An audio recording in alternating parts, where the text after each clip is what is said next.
구독과 좋아요 눌러주세요. 안녕하세요. 전지적 코인 탐정 시점 전코시입니다. 요 며칠 제 사건 보관함 안에서 이상하게 자꾸 눈에 밟히는 하나의 파일이 있었습니다. 겉표지엔 이렇게 적혀 있습니다. 이더리움 조용한 속의 움직임. 차트를 보면 이더리움 그렇게 큰 움직임 없습니다. 폭등도 아니고 폭락도 아니고 너무 조용합니다. 그런데 이 파일을 열어보니 차트에 안 보이는 움직임들이 온체인에서는 꽤 크게 잡히고 있습니다. 오늘은 왜 이더리움이 이렇게 조용한가? 왜 차트에 없는 흐름이 내부에서는 움직이는가? 이걸 탐정 시점으로 완전히 파헤쳐 보겠습니다. 요즘 커뮤니티에서는 이런 이야기가 많이 보입니다. 비트코인은 그래도 방향이 보이는데 이더는 너무 잠잠하다. L2는 폭등하는데 정작 본체는 왜 조용함? 겉으로 보면 이더는 그냥 지루한 횡보처럼 보입니다. 하지만 저의 시선에서는 이런 조용함이 가장 위험하거나 가장 기회가 되는 순간입니다. 특히 세 가지 조건이 동시에 나타날 때입니다. 1. 거래소 공급 감소. 2. 스테이킹 비율 증가. 3. 기관 선호도 변화. 이건 차트보다 먼저 움직이는 신호들입니다.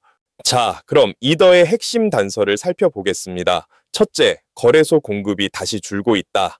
이더는 비트코인과 달리 스테이킹 구조 때문에 거래소 공급이 줄면 줄수록 실제 시장에 거래할 수 있는 이더가 부족해집니다.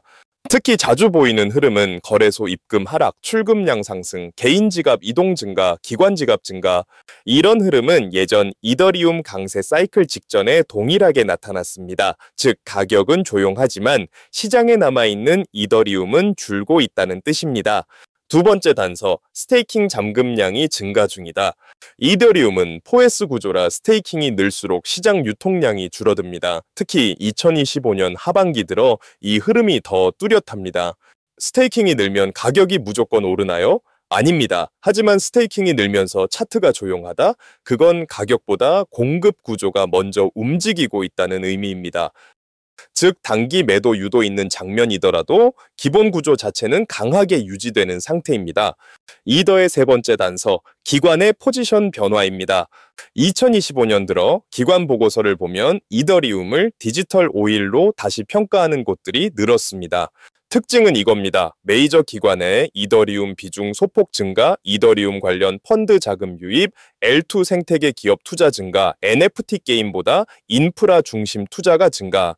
특히 기관은 이더처럼 눈에 잘 보이는 흐름보다 L2 결제 스테이킹 기반 구조를 더 중요하게 봅니다. 즉 차트는 조용한데 기관이 쓰는 실제 구조는 더 커지고 있다는 거죠. 이더리움은 2024년부터 2025년 사이에 수수료 구조가 크게 바뀌었습니다. 특징으로 실제 사용처 대부분이 L2로 이동, L1은 정산 보안 레이어 역할 강화, 가스 수입보다 소각 구조 보완. 이 흐름은 BTC와 완전히 반대입니다. 비트코인은 가치 저장이 메인이지만 이더리움은 사용 기반 구조입니다. 여기서 중요한 점은 사람들이 덜 쓰는 게 아니라 L2로 이동했기 때문에 메인넷이 조용해 보이는 것입니다. 즉 이더리움 가격이 조용한 걸 단순 수요 감소로 오해하면 안 됩니다.